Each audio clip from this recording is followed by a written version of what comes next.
কাছে লোকের কথাগুলো বাজছে। আমি আর পাচ্ছি না রে। আমি ঘরে গেলাম রে। ঠিক আছে। কি করে যে সবকিছু সামাল দেবো কিচ্ছু বুঝতে পারছি না, কিচ্ছু মাথায় আসছে না।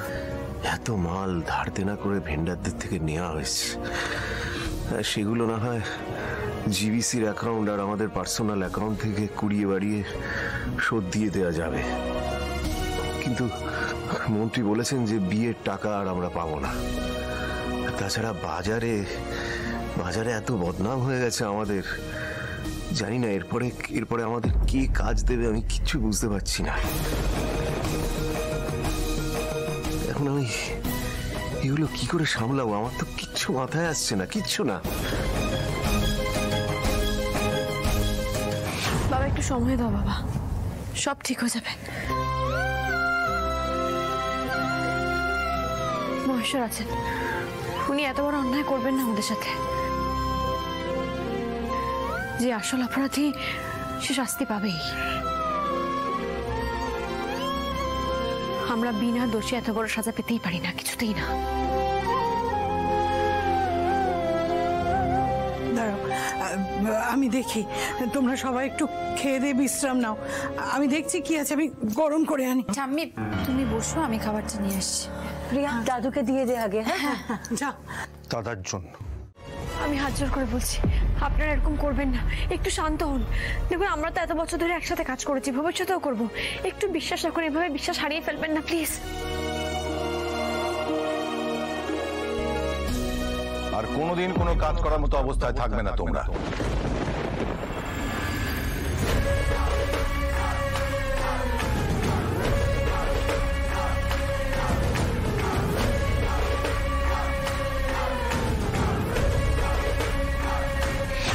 কেন আমাদের কথা বিশ্বাস করছেন না স্যার? আমাদেরকে ফাঁসানো হচ্ছে স্যার। স্যার এটা আমাদের জন্য একটা খুব বড় চ্যালেঞ্জ ছিল, আমাদের বিজনেস। এটা আমরা কেন ইচ্ছা করে এরকম কোনো কিছু করবো? আমরা এরকম করতে পারি না স্যার। আমি অনেকবার আপনাকে বলেছিলাম আমরা এরকম কিচ্ছু করিনি স্যার, আমাদের ফাঁসানো হচ্ছে। স্যার প্লিজ আমাদেরকে বিশ্বাস করুন, আমরা এরকম কিছু করিনি স্যার। আপনাদের বিশ্বাস করব? আমার কি মতিভ্রম হয়েছে? আজ আমার মেয়েটার শ্বশুর বাড়িতে বধূবরণ হওয়ার কথা ছিল। আপনি কিছু ভাববেন না স্যার, দেখবেন রিনি একদম সুস্থ হয়ে যাবে।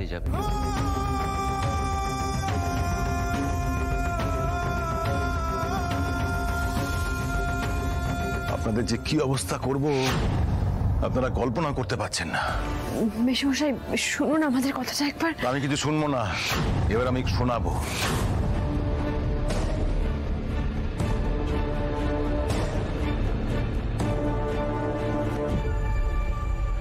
আপনাদের গ্রেট বেঙ্গল কেটারার মানে আপনাদের কোম্পানির ফুড লাইসেন্স আমি ক্যান্সেল করলাম।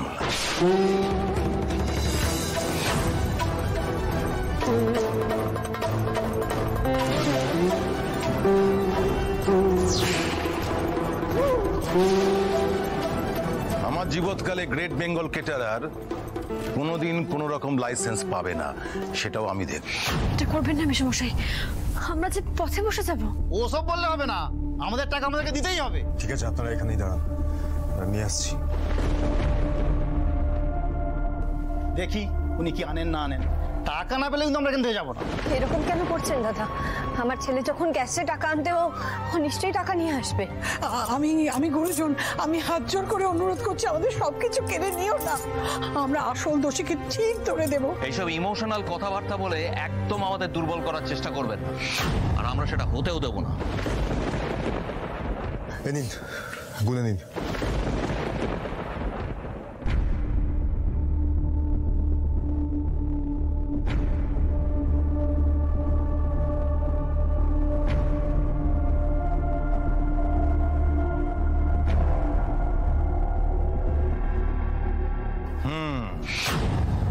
গলার জোর দেখাচ্ছে।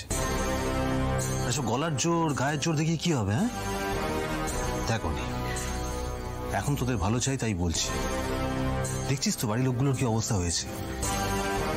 এইভাবে চললে না দিন ভরে রাস্তায় গিয়ে বসবি। আর শোন শোন শোন, আমি তোকে একটা বরং ভালো অফার দিচ্ছি, তুই ভাবনা চিন্তা করে দেখ। আমার কোম্পানিতে পিওনের পোস্টটা ফাঁকা আছে, তাই আমি চাই ওই চাকরিটা তুই কর।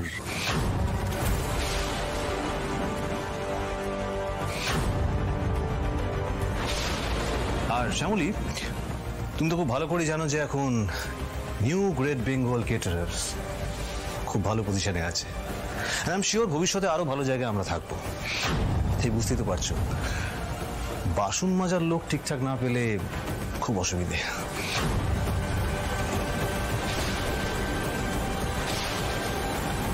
তাই আমি চাই ওই বাসন মাজার কাজটা তুমি করো।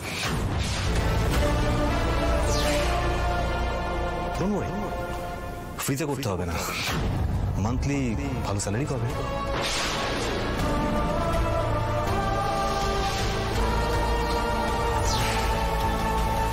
তুই কি এমনি বেরোবি নাকি তোকে ঘাড় ধাক্কা দিয়ে বার করে দেবো? এই কথাটা এক্স্যাক্টলি, এই কথাটা যাতে তোকে শুনতে না হয় তাই কিন্তু অফারটা দিচ্ছি আমি।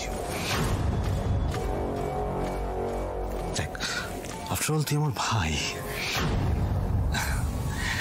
তাই এই দুর্দিনে যদি পরিবারের লোক পরিবারের লোকের পাশে না থাকে তাহলে কি হয়? কি ব্যাপার, তোমরা এরকম হাঁ করে দেখছো, কিছু বলছো না?